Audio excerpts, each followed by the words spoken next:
Pues muchas gracias a todos quienes han hecho posible que esté yo aquí en Concepción, una ciudad muy importante en mi vida imaginaria, personal. Me da mucho gusto ver viejos rostros. Chile es el país de mis editores y de varias de mis amistades más entrañables. Y agradezco la presencia de mi mujer, la poeta María Baranda, y de todos los amigos que me acompañan esta tarde. Debo confesar que cuando recibí la invitación exacta a este Festival de Puerto de Ideas y vi que el tema era la naturaleza, me sentí un poco conflictuado, porque coincidió que estaba yo leyendo mucho a Baudelaire para ciertos estudios míos del siglo XIX que no vienen a cuento, y estaba muy divertido con el odio y el aborrecimiento que Baudelaire tenía contra todo lo que tuviese que ver con la naturaleza. Entonces tuve que abandonar esa alma citadina y cambiar de tema y ponerme a pensar en el asunto del que trataré de hablarles hoy.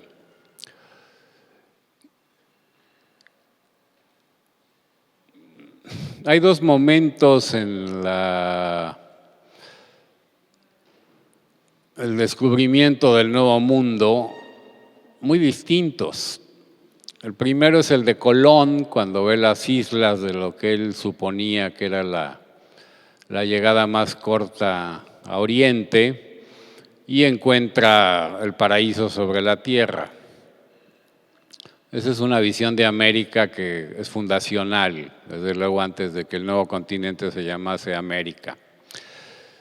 Pero poco después, en 1521, si uno lee la verdadera historia de la conquista de la Nueva España, atribuida a Bernal Díaz del Castillo, digo atribuida porque en los últimos años han surgido serias dudas de su autoría, lo que más impresiona a los soldados de Hernán Cortés es el tamaño y las dimensiones de México Tenochtitlan, ciudad que comparan, vista desde la montaña antes de bajar al Valle del Anáhuac, con las grandes ciudades europeas de la época.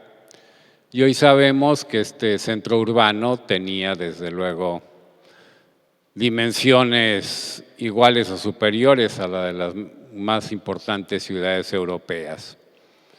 Y que en Mesoamérica hubo centros urbanos como Teotihuacán, ya del todo abandonado en 1521, que eran verdaderas ciudades, tal cual era una gran ciudad en el siglo XVI.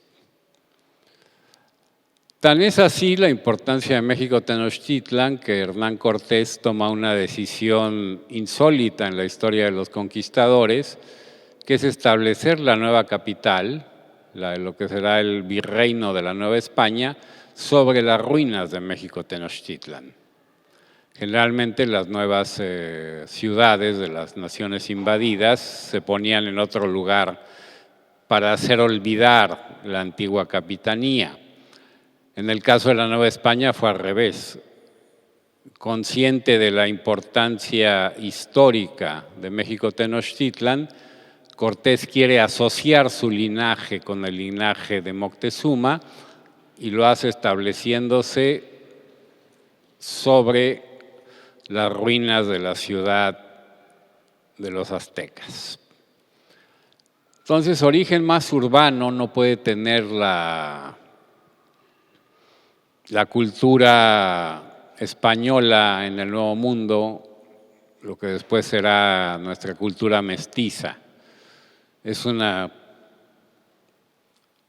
ciudad fundada no sobre el paraíso terrenal que vio Cristóbal Colón, sino sobre una gran ciudad sobrepuesta por otra. Pero, paradójicamente, el relato occidental de América está asociado, para utilizar el título de la novela de Vargas Llosa, con una inmensa casa verde. Hay la fantasía, o hubo la fantasía, de que América Latina o Hispanoamérica era naturaleza. Y la naturaleza era habitada por los buenos salvajes, que es una imagen que persiste y que ha nutrido el imaginario europeo desde entonces. América sería el lugar donde están aquellos seres humanos que están condenados u obligados a no repetir los vicios y las perturbaciones que se autoatribuyen generalmente los occidentales, los europeos. La historia de nuestra literatura, que es mi tema, tiene mucho que ver con esta infravaloración de la cultura para exaltar una naturaleza que generalmente es confundida con una cosa muy distinta que se llama el paisaje. Una cosa es el paisaje y otra cosa es la naturaleza. Naturaleza es la selva en Chiapas de la que habló María Baranda. Una cosa abominable de padecer para la mayoría de nosotros. Solo los científicos o quienes son oriundos de estos parajes pueden vivir ahí. Los urbanitas, no. Pero el paisaje es una cosa muy linda de ver. Quien ha vivido, no es mi caso, en lugares donde hay nieve, sabe que la nieve es muy agradable de ver un rato desde la ventana, pero luchar con ella no es fácil, no se diga el desierto. Pero bueno, en la imaginación literaria se confunde con frecuencia la exaltación del paisaje con la vivencia de la naturaleza. Naturalmente, mi vivencia de la naturaleza bodelerianamente es nula. Pero algo sé del paisaje porque he leído muchos libros de literatura hispanoamericana o sobre lo que se supone que es esta parte del mundo, este extremo occidente que es América Latina. La concepción de la vida y de la literatura en la Nueva España y en el Alto Perú, y en el Virreinato del Perú, y en el Río de la Plata, era, si nosotros leemos la literatura colonial, o virreinal, para ser más precisos, porque estrictamente colonias eran las que tenía Estados Unidos, lo que después fue Estados Unidos en Norteamérica. Aquí había virreinatos, que tenían una autonomía política, tan es así que la historia de la independencia de América es más bien la historia de la desintegración del Imperio Español. Bueno, era una literatura orgullosamente urbana y orgullosamente cortesana, en el sentido de corte. Si uno lee a Sor Juana Inés de la Cruz, que desde luego tiene una poesía tan vasta que acude a varios mundos, pues es una poesía hecha en una de las ciudades importantes del mundo, en la ciudad más importante del Reino Español en América, del Imperio Español en América, y lo mismo ocurre en el Río de la Plata y en el Virreinato del Perú. Esto cambia, no quiere decir que no se escribiera literatura de paisaje, pero recuerden ustedes que el siglo XVIII es un siglo donde por primera vez, gracias a Rousseau, la naturaleza, el ser natural, el estado de naturaleza, toma una dimensión de importancia para la cultura moderna. Si ustedes releen el Quijote, se van a sorprender del escaso interés que tiene Cervantes en la naturaleza. La naturaleza es un espacio por el cual Don Quijote y Sancho atraviesan y viven sus aventuras, realizan sus sueños y sus frustraciones, y desde luego hay descripciones del paisaje. Pero la naturaleza no tiene la importancia ontológica que cobrará a partir del siglo XVIII.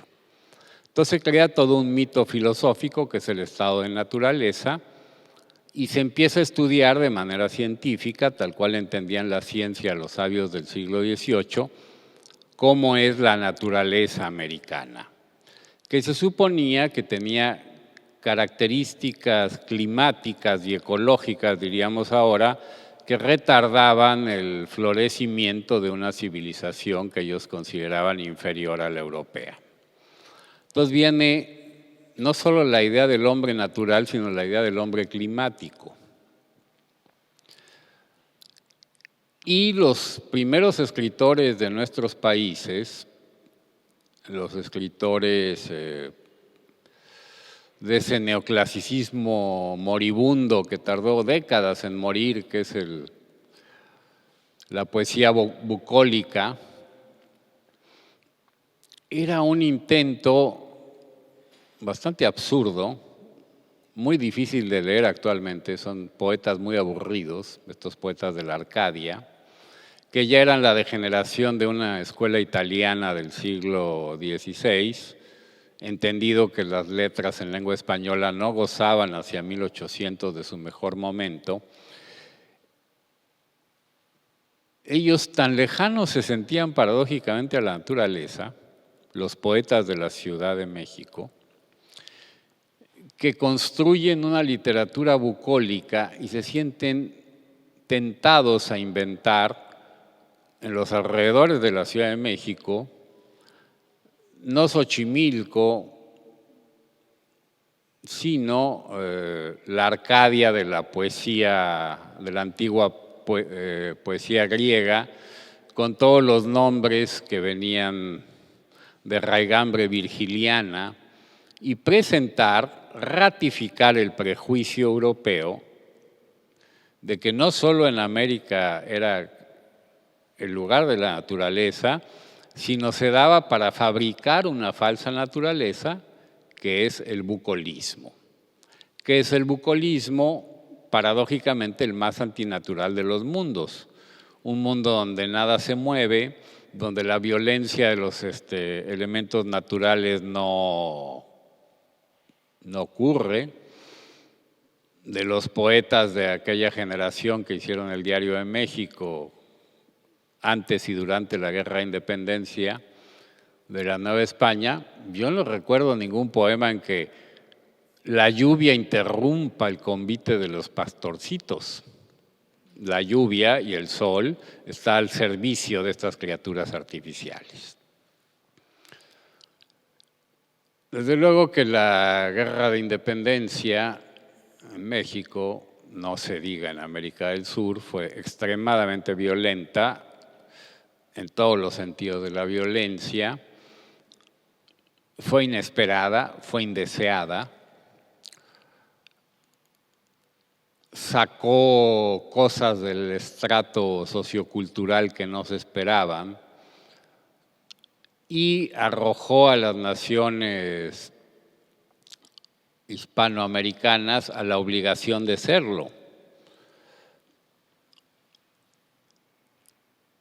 El sueño de Bolívar era una compensación ante la negativa de los reyes borbones desempleados en Europa que no querían arriesgarse a venir a dirigir, reinar en monarquías hermanas desde América, no lo olvidemos. Eso solo ocurrió en el caso del Brasil. Entonces, esta situación de incertidumbre moral y literaria que padece la literatura hispanoamericana al nacer, tiene que integrar un elemento que no estaba contemplado, que es el de la guerra, y otro que es el de la naturaleza, ya no el del paisaje. Entonces, a lo largo del siglo XIX, en la literatura hispanoamericana, tenemos un proceso de reconocimiento o simplemente de descubrimiento de la naturaleza. En la Argentina está José Hernández y la invención de la pampa. En México es muy curioso leer ya avanzado el siglo XIX en las crónicas de Guillermo Prieto. Guillermo Prieto, como otros enemigos del dictador Antonio López de Santana, a cada rato lo mandaban de exilio interior, confinado.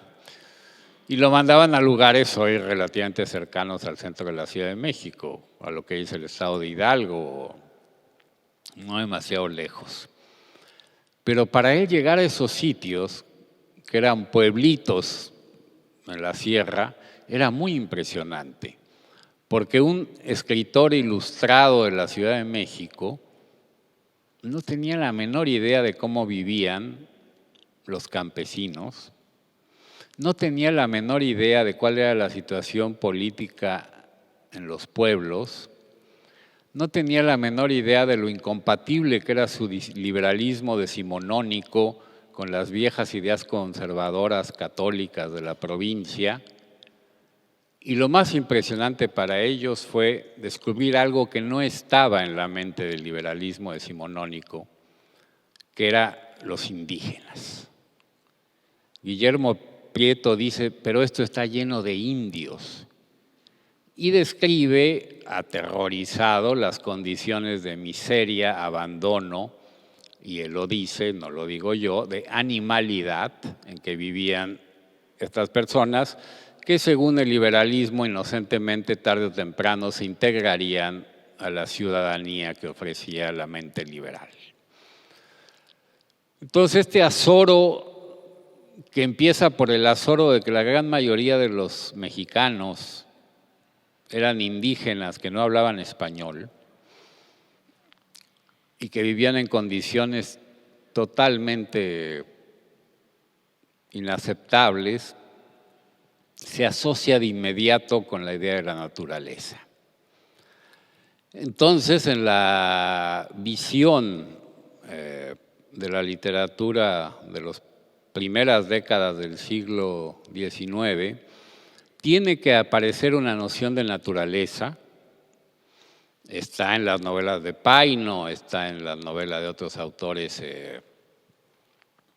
poco conocidos fuera de México, donde hay ahora no la invención de un pasado bucólico, de una artificialidad bucólica como en 1800, sino la postulación de un mundo natural que ahí sí ya empieza a parecerse a lo que nosotros entendemos como naturaleza, o más bien lo que entendíamos por naturaleza antes del ecologismo. Es decir, una bestia poderosa y inhumana a la que la civilización debe dominar. Ahora, en el siglo XXI, estamos en otro canal. ¿Por qué? Porque estamos destruyendo el planeta y todo lo que se ha hablado aquí por sobrados y muy competentes expertos. Pero todavía hasta la Segunda Guerra Mundial, la naturaleza era una enemiga a vencer, a violar, a doblegar, y una atracción literaria que había que ofrecer como muy propia de lo latinoamericano en sentido de exportación. Contra esta idea de que éramos un lugar lleno de naturaleza y no de grandes ciudades que lo eran desde el siglo XVI, se levantaron varios de los grandes escritores hispanoamericanos. Don Pedro Enríquez Ureña, dominicano y mexicano, hizo aquella teoría que a mí me sigue pareciendo bastante justa, de que bueno, que son más parecidos los latinoamericanos de la montaña, de las ciudades altas como Bogotá y la Ciudad de México, que los colombianos en general y los mexicanos en general, y que hay un latinoamericano de la costa más parecido si está en Veracruz, en Acapulco o en el litoral del Perú o de Chile, a los habitantes de las montañas. Entonces Enríquez Ureña crea una geografía para explicarle a los europeos que esto no es una selva. Es más, que en nuestras ciudades altas hace mucho frío, o puede hacerlo, y que desde luego hay inmensos parajes nevados en los Andes y todo lo que son las lecciones elementales de la geografía de nuestras tierras. Pero se impone la idea de que América es la naturaleza feroz, solo superada por el descubrimiento de África en el siglo XIX y XX, y que la naturaleza está asociada a la existencia de diversas formas de salvajismo. Todavía en el siglo XX, cuando sabemos muy bien que Mussolini, Hitler, Stalin eran muchas cosas, pero no americanos, suele asociarse las formas más terribles de tiranía política con el atraso salvaje de América Latina, como si el incendio del Palacio de la Moneda en 1973 fuera un acontecimiento americano y no la réplica de las atrocidades hechas por Mussolini, Hitler y muchos otros en Europa. Pero bueno, el latinoamericano es un ser que está en contacto con la naturaleza, que lucha con ella y que se comporta naturalmente. Y aquí nuestros admirados maestros de la novela del boom latinoamericano contribuyeron con grandes obras literarias a expandir esta imagen. En La Casa Verde de Vargas Llosa, en 100 años de soledad de García Márquez, está todavía un poco la idea de la vorágine de José Eustaquio Rivera, de que la naturaleza es algo a domarse. ¿Qué ocurre? Que lo que hace García Márquez en 100 años de soledad es dibujar una relación, una nueva utopía, bastante parecida a la bucólica, donde se dan ciertas liberalidades aparentemente endogámicas del continente americano, que es el llamado realismo mágico. Es decir, que en esta tierra la realidad no es suficiente para albergar nuestros actos ni nuestros sueños y necesitamos de la intervención permanente cotidiana de lo sobrenatural, al grado de que lo sobrenatural se vuelve la regla y no la excepción. Desde luego que los escritores del boom escribieron muchos libros y no todos son estas nuevas Arcadias como Macondo o Arcadias infernales como lo es Comala de Juan Rulfo o Santa María de Onetti, que son y no son ciudades, son o pueblos fantasmas o ciudades separadas del curso del tiempo.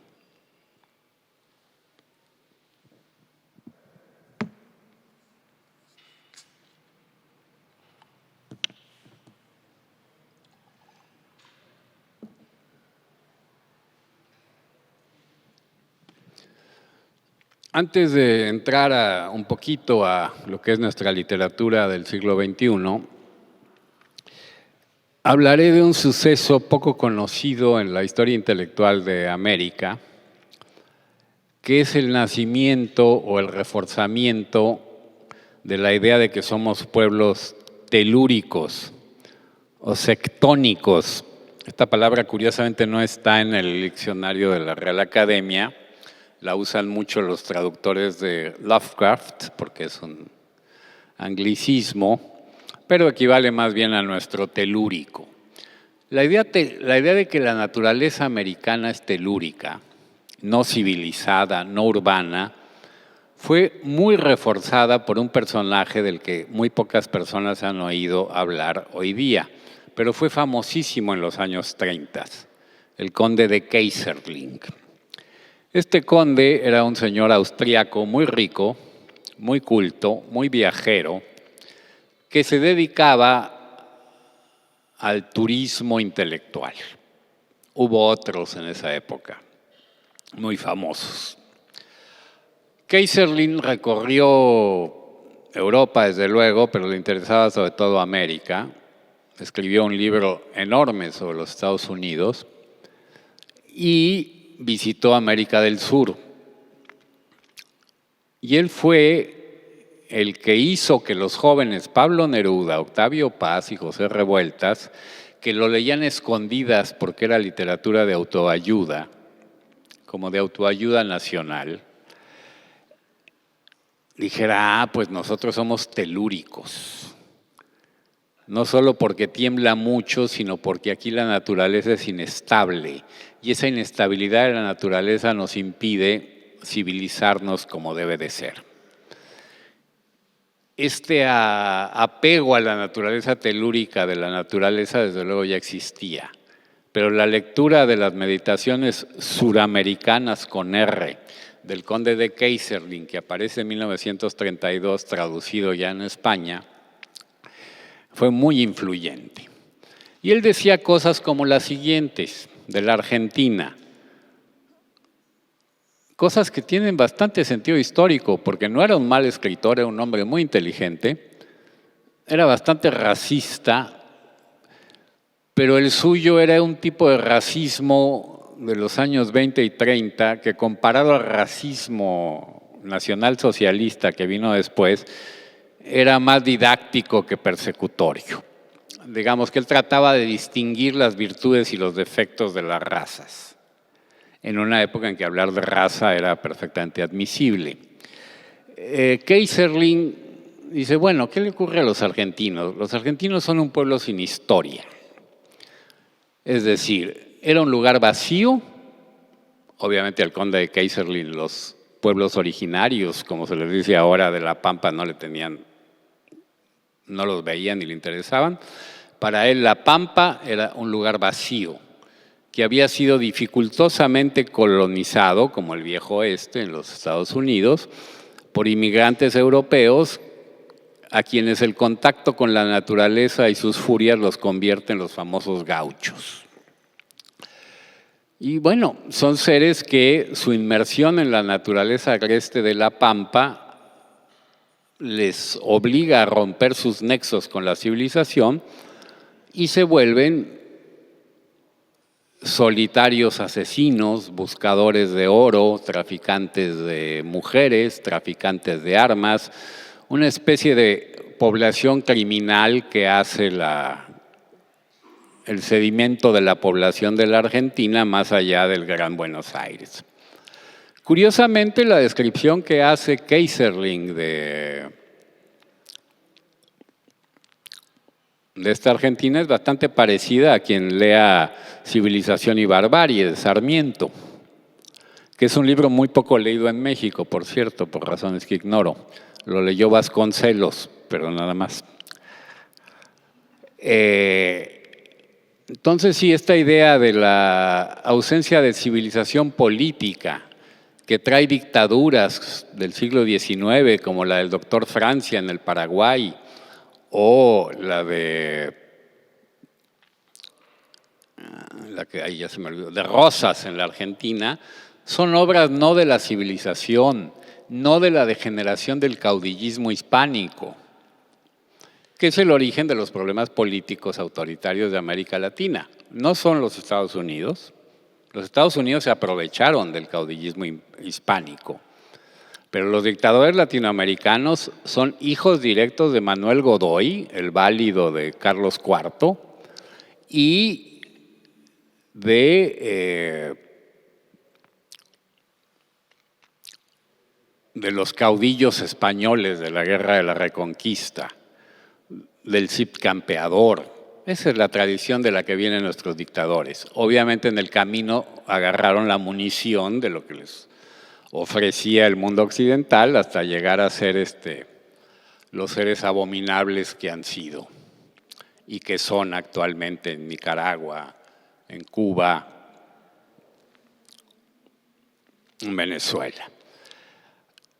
La tradición caudillista, dictatorial de América Latina, es explicada como producto de la naturaleza.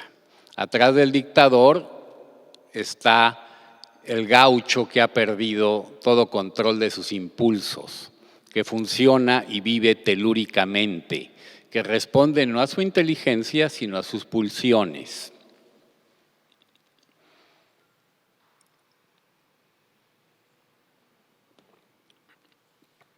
El conde de Keyserling, después de hacer este retrato de los orígenes climáticos de la tiranía en América, va a San Antonio, Texas, y no tiene tiempo para cruzar a México. Pero dice, me bastó asomarme en la frontera y ver a los indios somnolientos abajo de los cactus para darme cuenta del temperamento filosófico del pueblo mexicano, su gran similitud con el carácter de la India.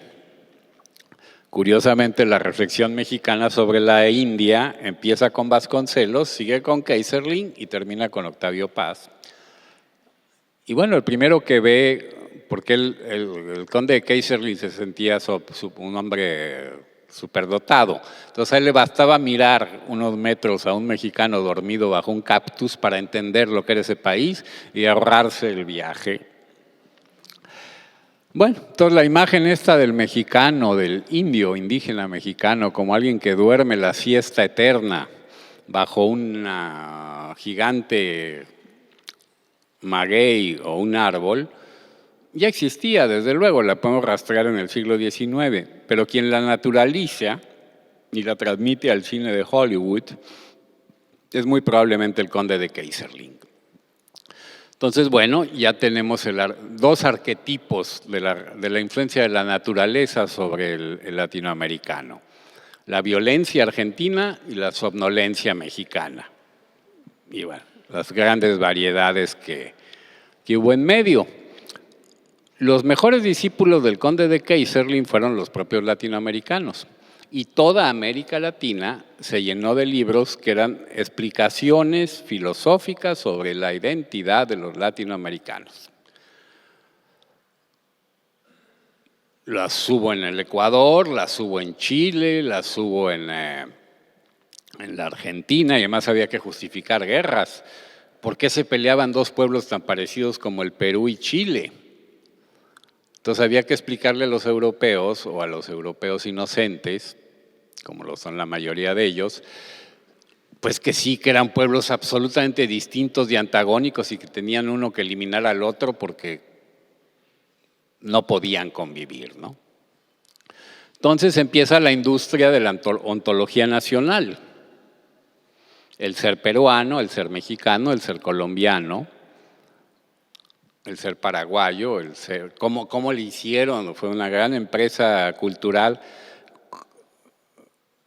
Cuando nace Uruguay, la República Oriental, segregada de la Argentina por la maldad de los ingleses, que son especialistas en ese tipo de operaciones, los uruguayos tuvieron que hacer un gran esfuerzo por definirse ontológicamente para no ser confundidos con los argentinos. En fin, hay una abundancia y proliferación de lo que se llama el ensayo de interrogación nacional, que en los años 50 del siglo pasado se junta con el existencialismo francés. Entonces estos libros se vuelven existencialistas. En los años 60 se vuelven estructuralistas o marxistas. Muchos de ellos son desde el principio freudianos. Y la identidad, que siempre se asocia al nacionalismo, que como dice un intelectual mexicano, es tan peligroso que siempre hay que tomarlo en dosis homeopáticas, se vuelve el problema de la identidad. Curiosamente, y lo digo con un inmenso alivio, de los muchos problemas que tiene América Latina, este no es el principal. Contra lo que piensan los europeos, que ignoran la vejez de nuestras civilizaciones, los latinoamericanos tenemos muchos problemas gravísimos hoy día, pero no exactamente el de la identidad. Y eso como mexicano lo digo con toda claridad. Esos temores que propagaba la izquierda en México de la penetración cultural de los Estados Unidos se derrumban en el momento en que uno va a Los Ángeles o a Chicago incluso, ¿no? Que es los Estados Unidos un país penetrado por todos lados, empezando por la comida, por la cultura de su vecino del sur, que ha impedido que el viejo sueño de una nación blanca y protestante prospere y ha provocado, desde luego, en buena medida, el racismo de buena parte de la conciencia política a los Estados Unidos. Entonces, el problema de la identidad, esta identidad asociada con la naturaleza, se quedó como un artículo de exportación, como una forma de vendernos a la conciencia europea. Esto no quiere decir que ninguno de los libros de los que he hablado a nuestros grandes poetas y novelistas tenga ningún defecto de calidad.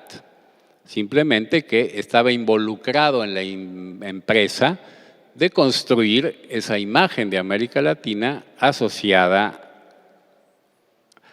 a la naturaleza, que fuera más allá del paisaje. E incluso los grandes novelistas que escribieron desde América Latina, como Malcolm Lowry en El Bajo el Volcán, que es una de las grandes novelas escritas en México en 1949, me parece, pues hay una gran conciencia de que las desventuras de su cónsul alcohólico tienen que ver, como se pensaba en el siglo XVIII, con la excitación o la irritabilidad, la irritación que produce el clima americano en las flemáticas personalidades inglesas.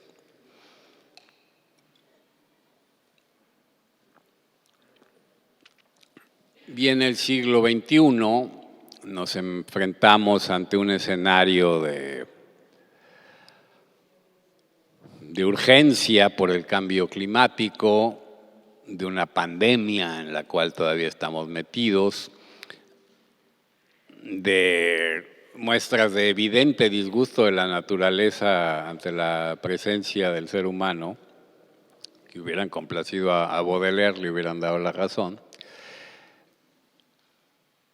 Y nos encontramos que la literatura, la nueva literatura, yo entiendo nueva literatura en términos muy laxos. No estoy hablando de los jóvenes, porque los jóvenes escriben libros de muy distinta característica.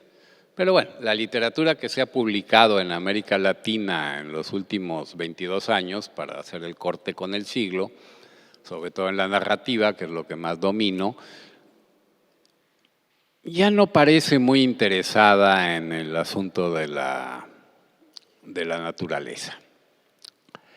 Está, por un lado, muy obsesionada por terminar con el asunto de la excepcionalidad latinoamericana. A principios de siglo fueron un poco famosos, un grupo de contemporáneos míos un poco más jóvenes, mexicanos, que se hicieron llamar la generación del crack, que de pronto decidieron invertir el realismo mágico. Entonces, lo curioso de los latinoamericanos ya no va a ser que Remedios la Bella ascienda a los cielos. Lo curioso es que escribimos sobre nazis. Entonces, esto era una confusión entre dos cosas distintas. Por un lado, el derecho de cualquier escritor del mundo a escribir sobre lo que se le dé la gana, más allá del nacionalismo imperante. Estos escritores del crack, que pues no eran muy buenos, la verdad, yo salí a defenderlos porque les echó encima toda una bola de cretinos nacionalistas que decían, ¿cómo es posible que no están escribiendo sobre los problemas de México y andan escribiendo sobre la bomba atómica? Y dije, pues porque son ciudadanos del mundo y pueden escribir lo que quieran. Y además no eran los primeros mexicanos que escribían sobre estos temas, y yo tuve que hacer una lista muy larga y muy pedante para demostrar que esto era una tontería que le habían vendido a los editores en Madrid, que es gente muy ignorante, no sé si ustedes los conocen. Compran cualquier cosa. Bueno, entonces les vendieron esto de que era la gran novedad de que los mexicanos se inscribieran sobre nazis. Bueno, salieron los libros, la mayoría de ellos descansan en santa paz. Pero bueno, esto sí exhibía una ansiedad de ser reconocidos como ciudadanos del mundo que tienen cosas muy interesantes que decir sobre Auschwitz o sobre el incendio del Reichstag o sobre la cuestión judía, cosa que yo no pongo en duda, pero que ellos tenían mucha necesidad de dar el golpe sobre la mesa. Entonces estaba la ansiedad por pertenecer a la historia. Luego los temas que ya son comunes a la literatura mundial. Yo realmente creo en la literatura mundial, y más en un mundo tan interconectado como el nuestro. Yo creo que la idea de literatura nacional es una idea del siglo XIX que se fue muriendo lentamente a lo largo del siglo XX y que fue revivida artificialmente por los Frankenstein del totalitarismo. Pero yo realmente lo que leo un muchacho o muchacha de Bogotá, en comparación con lo que, estoy hablando solo del mundo hispánico, que habla español, lo que lee un chico o chica de Montevideo o de Los Ángeles o de Barcelona, es más o menos la misma base. Obviamente hay diferencias regionales, por supuesto. Obviamente, eso lo platicaba con alguno de ustedes aquí en el encuentro del Bio Bio hace unos días, nuestro español se ha ido uniformizando porque es un resultado de la globalización. Por cierto, no es la primera globalización, ya hubo otra en el siglo XVIII, la Ilustración. Toda la gente decente se comunicaba en francés o que se consideraba decente. Y ya hubo otra, la del Renacimiento, y esa globalización permitió que, bueno, Colón llegara acá a ver el paraíso y Bernal Díaz del Castillo a asombrarse por la antigua Tenochtitlán. Entonces, no tenemos el monopolio de las novedades. No es esta la primera globalización y será la última. Las globalizaciones son como acordeones, o como las medidas contra el COVID. Se estrechan y se amplían, se estrechan y se amplían. Bueno, pues muchos de los temas de la literatura hispanoamericana pues son los temas de la literatura universal, es decir, el amor y la muerte, creo que no hay muchos más. Supongamos que un tercer tema es la naturaleza. Y aquí concluyo mi charla esperando poder dialogar un poco con ustedes. Yo me felicito de que en un mundo donde impera la barbarie populista de izquierda o de derecha, que da los mismos resultados, el odio a la ciencia, a la investigación científica, a la diferencia de opiniones, me felicito que libros como El infinito en un junco de Irene Vallejo o Un verdor extremo de Benjamín Labatut, que es chileno, vendan miles y miles de ejemplares. Yo no creo que sean grandes obras ni de la investigación filológica ni de la literatura de ciencia, pero que estos libros inteligentes, documentados, bien escritos, tengan éxito, es una de las pocas señales de optimismo que yo veo en el panorama de las letras mundiales. Ahora, como crítico literario estoy obligado a decir que el muy agradable libro de la señora Vallejo sobre la historia del libro, a mí me enseñó muchas cosas que yo no sabía, pero es el resultado de una investigación en fuentes que los filólogos conocen muy bien y que por fortuna Irene Vallejo lo reunió en un libro agradable y qué bueno que ha sido un éxito porque trae inteligencia y curiosidad a los lectores. Lo mismo ocurre con el caso de Labatut. Este libro yo no lo leí al principio, sino se lo di a leer al escritor que hace las reseñas de la revista donde trabajo, en Letras Libres, el dedicado a los asuntos científicos. Y para mi sorpresa, antes de que yo leyera el libro, entregó una reseña poco entusiasta. Me llama Carlos Chimal esta persona. Le dije, ¿por qué? ¿No se supone que es una maravilla ese libro? Y bueno, lo que él dice en la reseña la pueden consultar aún gratuitamente en la página de Letras Libres.